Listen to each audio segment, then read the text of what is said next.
Hello, I'm back with a box.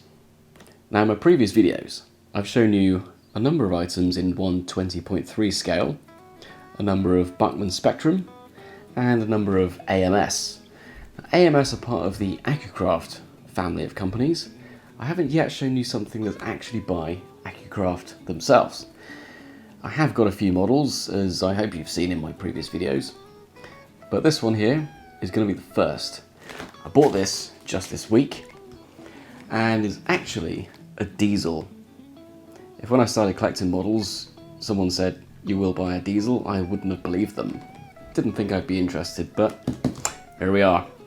So this one arrived at my work address, and I was actually on a works day out at the time, so I wasn't there to receive it. And the person that did receive it didn't see my name on it, and went and opened it. And then they found, oh no, trains, that'll be for Simon. So they taped it back up again. It's quite obvious that it's been opened. Let's get it open again.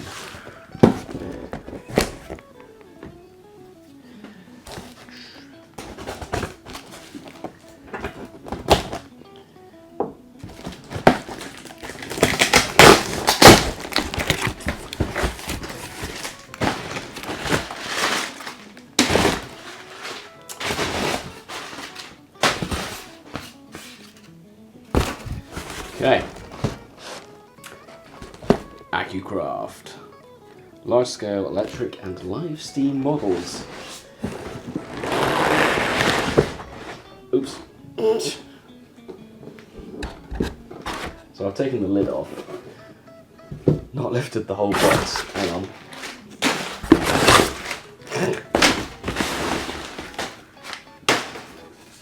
Jeez, messy. Right.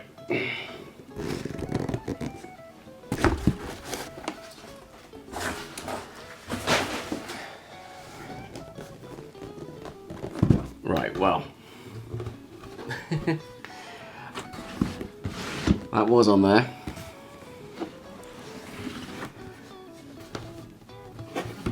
Let's see what it is. Ah, there you go.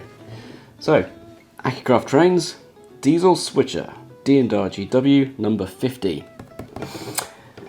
That's what we have.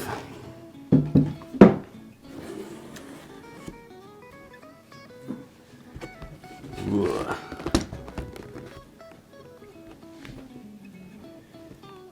Was it right?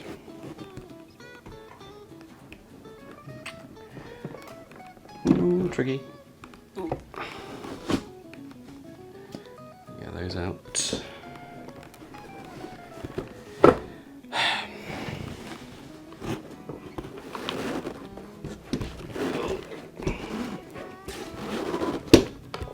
Come on.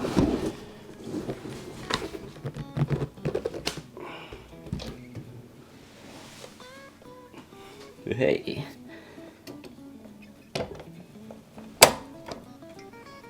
The box itself still feels quite heavy. So we've got foam all around the sides and on the top. I'll take those out. It's actually got a wooden base.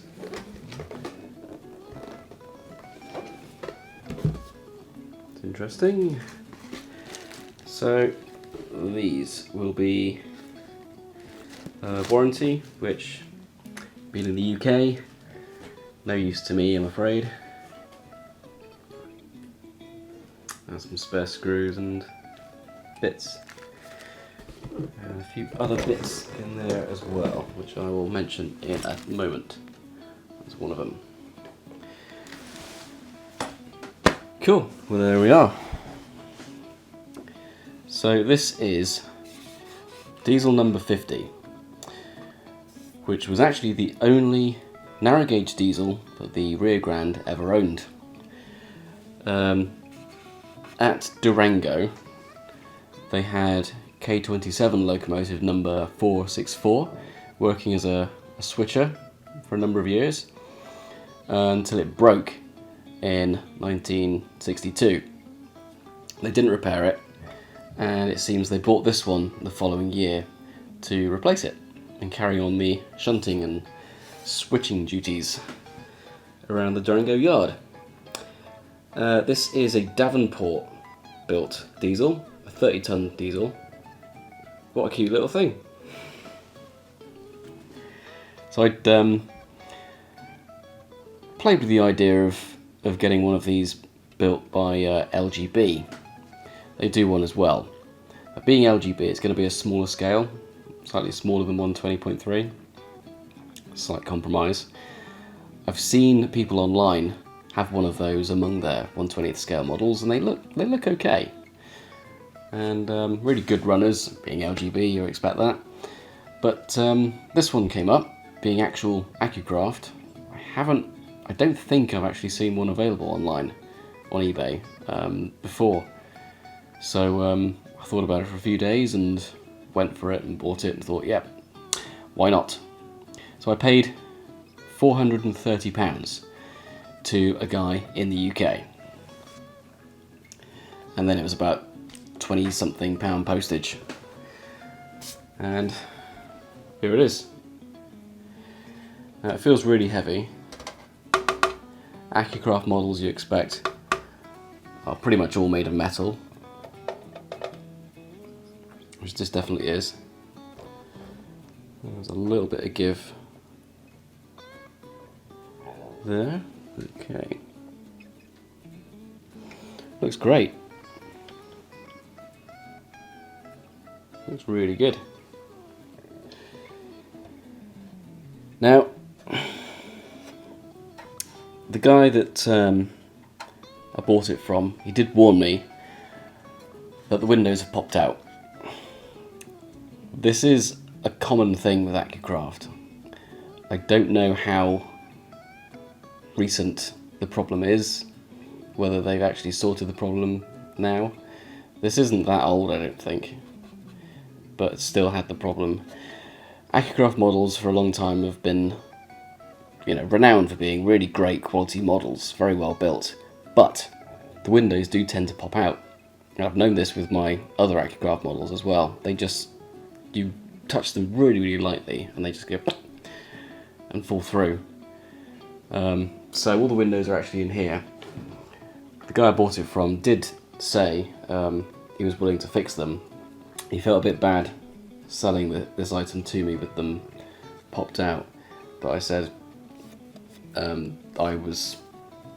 know it's a renowned issue, or a known issue that Accucraft are renowned for, and so I'm happy to just fix it myself.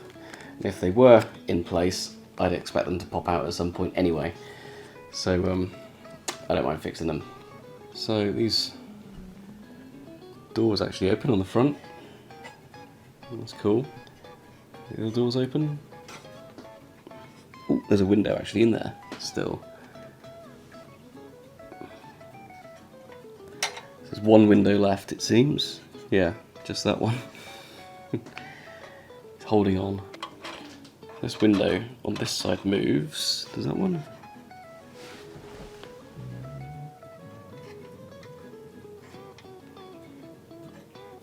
That one doesn't seem to want to move for some reason, but this one here slides.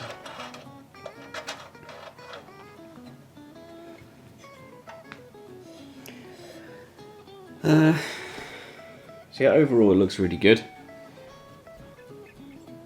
Nicely fitted details. Looking inside, it's got some details, some driving details, and as we've seen with AMS passenger coaches before, even though they have interior detail, they do have the electrical cables sort of loose across the floor, which doesn't look great, but you can maybe tidy them up if you want to. Cool, right, well, I think we better see how it runs.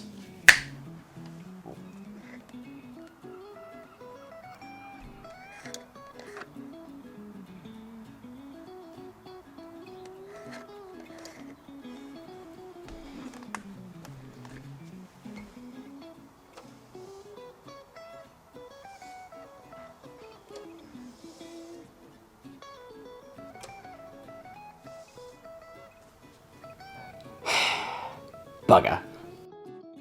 Well, getting outside, I managed to get the silicone gel bag out of the cab.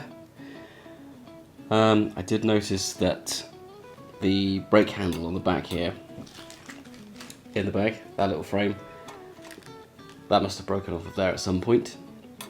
See, on the front you've got the chain linking it to the coupling so you can release it. This one is not on it, so that must be it. Don't think I'm too worried about that. I'm not going to be doing that too often, but yeah, the main issue, it didn't run. So yeah, there was no signs of anything happening at all. It's got 3 lights I can see. One, you can see the wires going through the cab to the one at the back. There's one interior one up here, and one at the front. No lights were coming on. There's no sort of movement of the motor at all. So yeah, it doesn't seem like it's going to be a very complicated machine.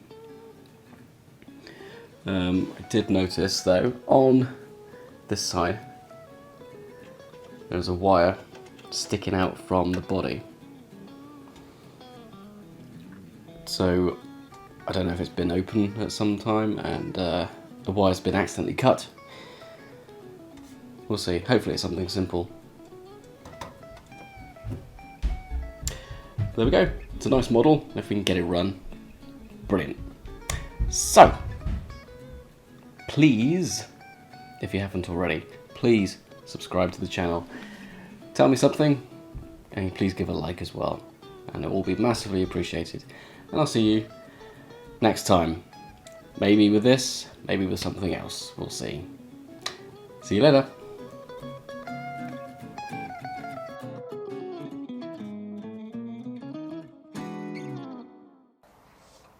Come on!